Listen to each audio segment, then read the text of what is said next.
बिस्मिल्लाहिर्रहमानिर्रहीम। अस्सलाम वालेकुम। उसने एक मांगने वाले को जड़ से कुछ निकाल कर दे दिया। मैंने कहा भाई देखभाल कर देना चाहिए।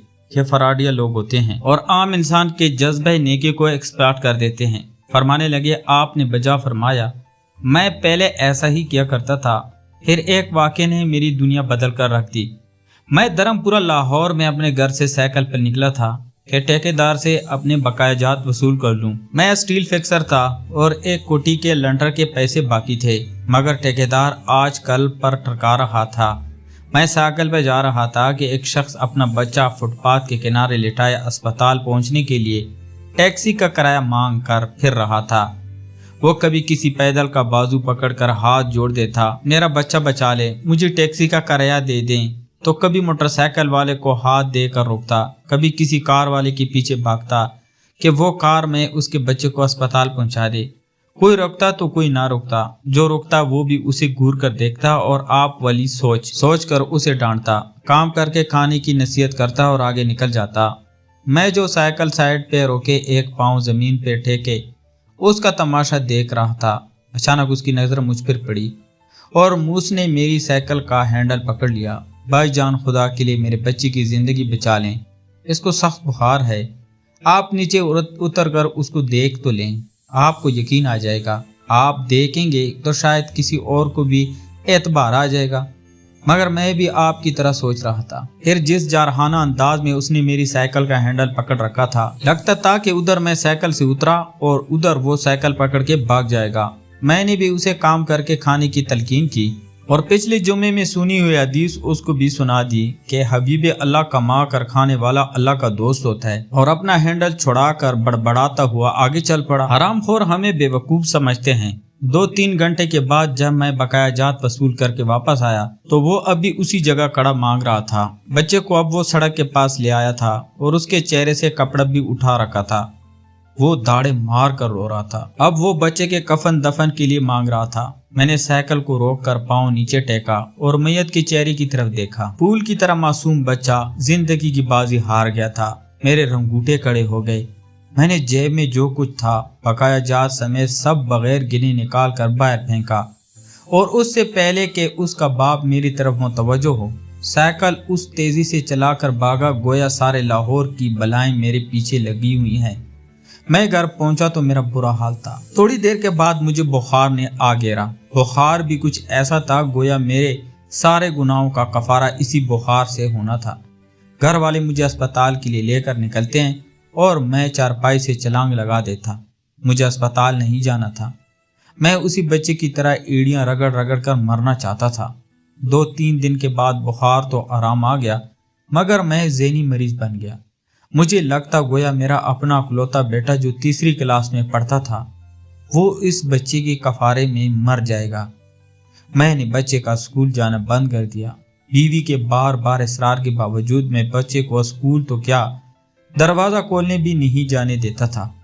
40 दिन गुजर गए थे और बच्चे का नाम स्कूल से कट गया था।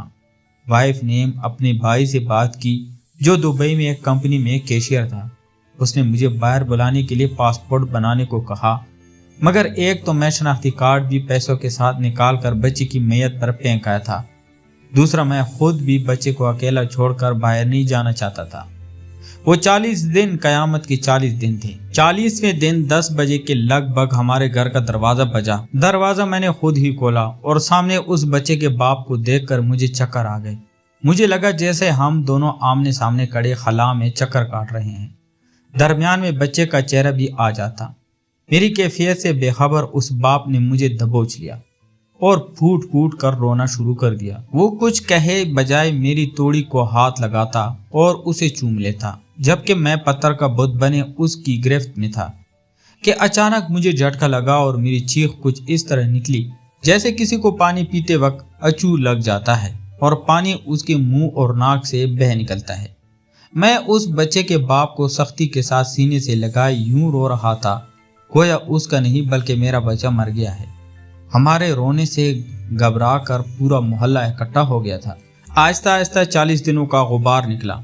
उसको मैं घर में ले आया। मोहल्ले वाले भी आ गए थे जिन्होंने इस आदमी से बहुत अफसोस किया। कुछ देर बाद उसने अपनी जेब से मेरा शनाख्ती कार्ड निकाला और मुझे वापस किया। फिर जेब में हाथ डालकर कुछ पैसे निकाले और मेरा शुक्रिया अदा करके कहने लगा कि आपके पैसे बड़े बरकत वाले थे, शायद ये आपके खलूस की बरकत थी कि मेरे बहुत सारे काम हो गए। सारे खर्चात के बाद कुछ पैसे बच गए थे, उनमें मैं कुछ पैसे मैंने उधार लेकर डाले हैं, ये आप कबूल कर लीजिए, बाकी मैं बहुत जल्द आपको वापस कर दूंगा। मैंने पैसे वापस लेने से सख्ती के साथ इनकार कर दिया और मन्नत समाजत करके उसे पैसे रखने पर राजी कर लिया। उसके बाद मैं यहाँ बतौरे स्टील फिक्सर आ गया। मैं जी जान से काम करता था। चंद माह में मैं तरक्की करके फोरमैन बन गया। 3 साल बाद मैंने साले की मदद से अपनी कंपनी बना ली और इस बच्चे के वालिद को भी अपनी कंपनी में बुला लिया। आज वो मेरी कंपनी में फोरमैन है। उसके बाद अल्लाह ताला ने उसे 2 बेटों और 1 बेटी से नवाजा है। मैं उसे आपसे मिलवाऊंगा, मगर उससे साइकिल वाला किस्सा मत बयान कीजिएगा। वो आज तक नहीं पहचाना कि मेरी साइकिल रोक कर उसने मुझसे सवाल किया था। वो मुझे वलीउल्लाह समझता है जिसने इसके बच्चे की लाश देखकर सब कुछ निकाल के दे दिया। कारी साहब, इस दिन के बाद मैं किसी का हाथ खाली नहीं लौटाता। थोड़ा सा देने से ना वो अमीर होता है और ना मैं गरीब होता हूँ। बस दिल को तसल्ली होती है कि मैं उस बच्चे का खून बहा अदा कर रहा हूँ। रह गई लूटने की बात, तो कारी साहब हमें कौन नहीं लूटता।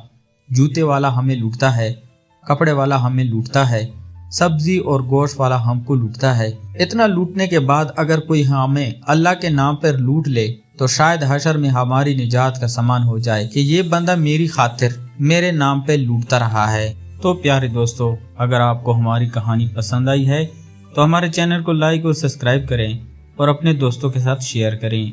शुक्रिया।